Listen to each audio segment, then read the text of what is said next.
Now, you might have noticed a team that wasn't on the list. The rest of the world loves them. Everybody has something to say about them, but they are not a contending team. So it's not a mistake that they weren't on this list, even though their record is decent. But it's the LA Lakers. Okay. The LA Lakers. Now, if you think the Lakers are making a serious playoff push or a playoff run this year, don't kid yourself. Like, you just lying. All right. So I'm gonna tell you why. I'm gonna just break down exactly why the Lakers are not a playoff formidable team. Okay. They're a second round team at best. That is the ceiling for the LA Lakers. Okay. Now it's not disrespect. It's just strictly math when we talk about the roster. So the star power isn't the problem. Okay. You got Luka, you got LeBron. Luka is good enough to take a team to the NBA Finals. We saw that in Dallas. LeBron has the IQ to pick his spots and turn it on when he needs to in the playoffs. His playoff experience is a whole nother career of basketball, right? Let's not kid ourselves. LeBron's one of the greatest players ever. He's been playing for 23 years. The amount of basketball knowledge he has, he's probably forgotten more basketball than most people know, especially playoff basketball. I think if you add up all his games and his minutes, it's probably an entirely new career. Like, he's probably played more basketball in the playoffs than damn near Luka's whole career. So I say all that to say this. They have the superstars, they have the IQ at the top, but that's not going to get you through 4 rounds of playoff basketball. The team's just not good enough. So when I said earlier about the math, it's the rest of the roster. Okay?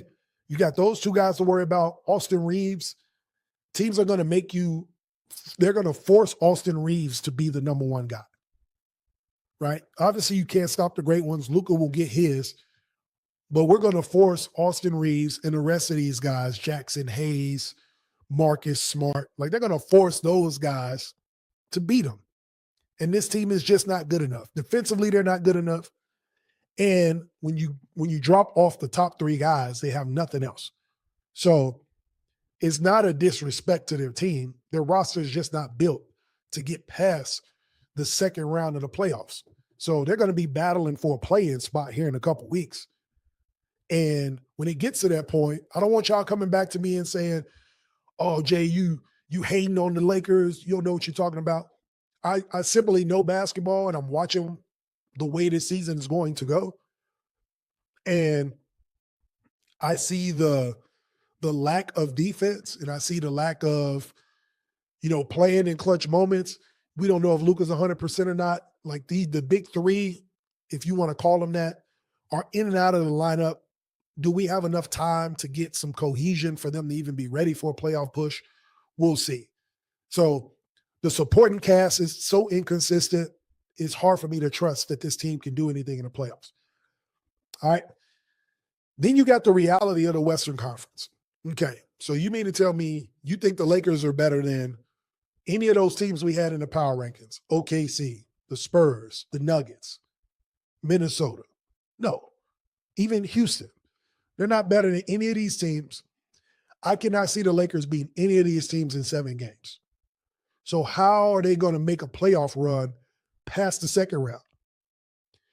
The first round last year, we saw what Anthony Edwards did to them. Yes, Luka was there. LeBron was there. Austin Reeves was there. Right? So what makes you believe that the Lakers are going to be better this year? More experience together? They still got the same roster. They still have the same issues that they had a year ago. So when it comes to that, they're not better than the Denver Nuggets. Even when they had AD and they had the team that went to the Western Conference Finals, they still couldn't deal with the Denver Nuggets. And this team is not even close to what Darvin Ham's team was with JJ Redick.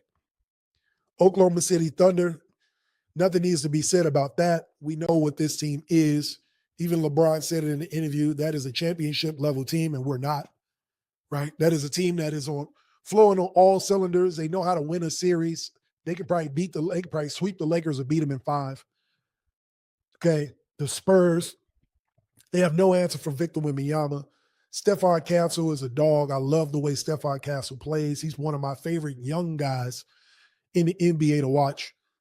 So it's just the reality of the Western Conference that the Lakers will have to deal with. So getting out of the second round or getting past the second round just isn't realistic, okay? That's just the reality of it. Then we got the playoff equation. So when we talk about a 7-game series, the depth of the LA Lakers, that will get exposed. The same thing I talked about in the power rankings. A lot of these teams, I worry about their depth. The Lakers' depth is worse, okay? So when you get into a playoff set in a 7-game series and JJ Redick has to figure out his rotation, who he trusts, think about the guys he's going to trust. You got older players that really haven't done anything in the playoffs in a while. Marcus Smart, okay, DeAndre Ayton. Do we trust DeAndre Ayton in a playoff series? And think of the guys DeAndre Ayton's going to have to go against. You're going to have to go against Wemby, Jokic, Rudy Gobert, Şengün. Who do you trust when it comes to those matchups? LeBron at 41 years old. The fact that LeBron has to be 1A on a basketball team at 41 years old is a recipe for disaster. And that's not a knock on LeBron. What I'm saying is that's a knock on the Lakers. The fact that you have not put a roster around him at 41 years old and you're selling the fact that you're trying to win a championship to everybody is crazy to me, because he has to play 30 to 35 minutes a game for y'all to win or even be competitive when Luka's out. Is not a recipe for winning playoff games. So in a 7-game series, if you need LeBron to put up LeBron James type numbers, 27, 8, and 8, play 35 minutes, go on the other end and defend, that's a tall task to ask for even LeBron James in a 7-game series. So that's why I don't think they're going to do it. Who are the 8 guys in this rotation that's going to help them out? Who are the 8 guys in this rotation that are going to be good enough to make a playoff run? So that's what I don't see. Okay. Lastly, let's talk about Luka Doncic. Okay. Yes, he is a superstar, and we know what he brings to the table on the offensive end. But we still haven't seen what Luka can do from a defensive standpoint when it comes to playoff basketball. Okay. It's great to have superstars. You got one of the top guys in the NBA, but it's not going to produce playoff victories. So you don't see them in the top 10 power rankings. It's not because of what they won't do in the playoffs. It's because of, one, how they're playing right now. I think those other 10 teams are playing better. And when we get to April and May, I just don't think this Laker team is good enough to beat anybody that I named. So Lakers fans, I'm right here. If you got comments, be sure to comment below. Let me know what you think. But the Lakers are a 2nd-round playoff team at best. When we talk about the depth of the roster, the lack of defense, the health of the team, and the fact that you got to depend on a 41-year-old LeBron James to be, if not the best player on the team, he's got to be 1B. That's why I don't think this team is going to be good enough to go anywhere this season. So y'all comment below. Let me know what you think. Do the Lakers actually have a legitimate shot to make a playoff run? Yo, you made it to the end of the video. That's dope.